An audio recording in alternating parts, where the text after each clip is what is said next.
नमस्कार, स्वागत है आपका हमारे YouTube चैनल सार्थक न्यूज भारत पर। तो इस समय हमारी मौजूदगी है कौशाम्बी लोकसभा चौराहे पर और यहीं जानेंगे, कुछ लोग हमारे साथ हैं और यहीं बैठे हैं, समझेंगे कि इस बार किसका माहौल रहेगा, कौन बनेगा विजेता, इस सीट से सांसद कौन बनेगा। जहां बीजेपी ने किया अपना प्रत्याशी विनोद सोनकर को लगातार तीसरी बार टिकट दिया, वहीं संभावित प्रत्याशी है सपा से इंद्रजीत सरोज। तो किसके साथ मुकाबला होगा, इन्हीं लोगों से जानेंगे इनकी राय क्या है, किसको इस बार सांसद बना रहे हैं। क्या नाम हुआ दादाजी? मिठाई लाल। क्या कहेंगे इस बार किसका माहौल है कौशाम्बी में? अरे माहौल अब हम बता रहे हैं, दोनों जने का है, मालिक जिसको देगा वो लेगा।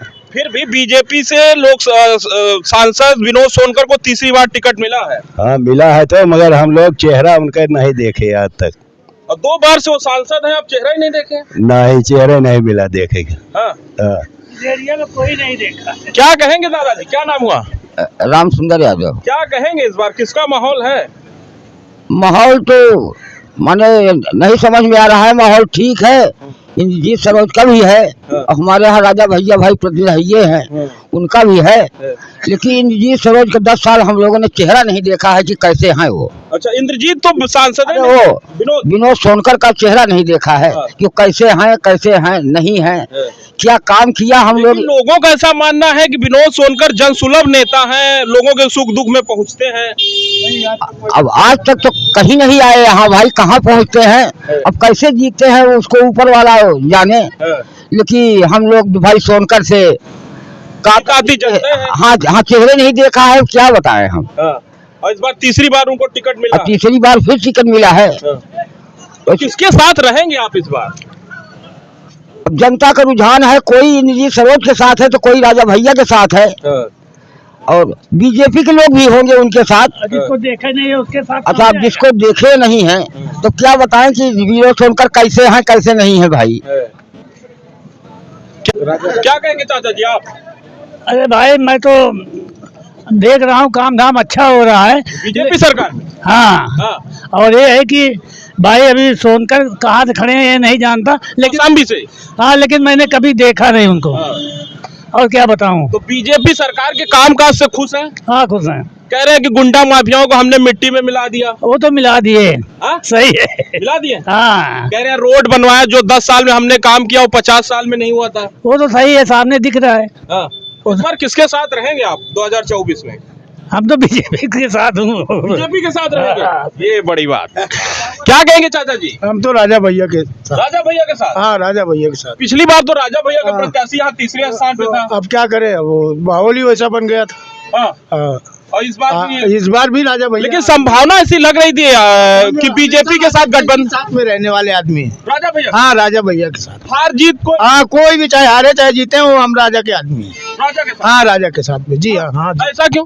ऐसा क्यों नहीं बोले तो हम हमारे यहाँ के राजा हैं और क्या। अच्छा। हाँ जी।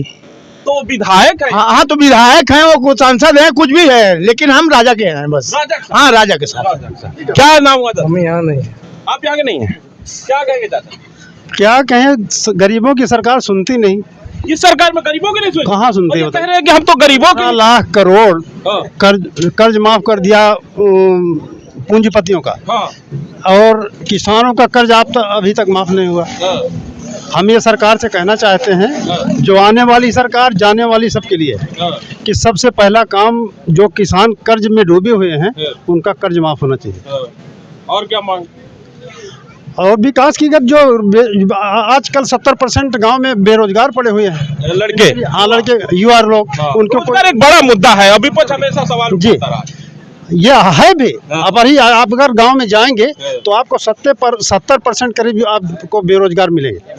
पढ़े लिखे यानी BA स्नातक पॉलिटेक्निक वाले भी घूम रहे हैं।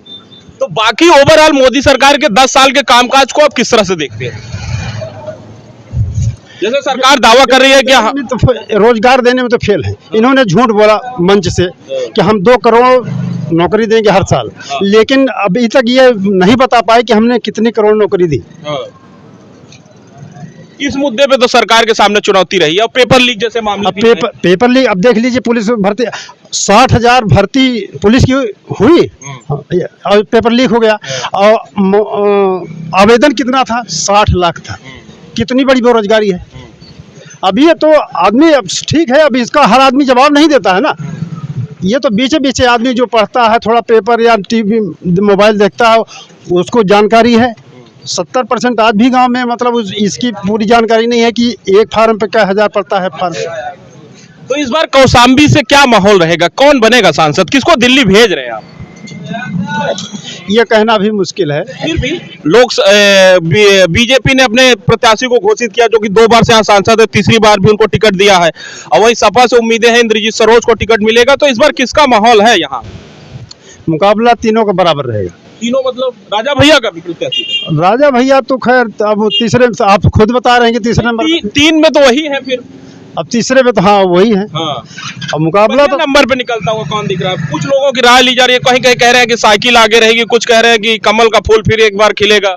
देखिए, अगर बैलेट पेपर से होगा तो इंद्रजीत को कोई नहीं हरा सकता है। अच्छा जी, अब बेईमानी का आंकड़ा कुछ भी हो जाए, अब हम बटन दबाते हैं। ओवरऑल 10 साल के मोदी सरकार के आप कामकाज से खुश हैं या नहीं? जो है ठीक है, लेकिन उन्होंने झूठ बोला, ये मैं गारंटी आप मैं ये हर जगह ये बिल्कुल है, सच्चाई है कि उन्होंने आज तक ये नहीं बताया कि हमने कितने करोड़ नौकरी दी। हर साल 10 साल भी दिया उनका कार्यकाल, 20 करोड़ होता है उनके हिसाब से कहने से। हाँ, लेकिन आज तक ये नहीं बताया कि कितने करोड़ लोगों को हमने रोजगार गारंटी दी। हमने देश को 5वीं अर्थव्यवस्था बना दिया है। ये सब तो ये टीवी वाले और मोबाइल सब झूठ बोलता है, सब झूठ बोलता है। यानी रोजगार के मुद्दे पे आप सरकार से नाराज हैं, ये बात साफ है। क्या कहेंगे दादाजी?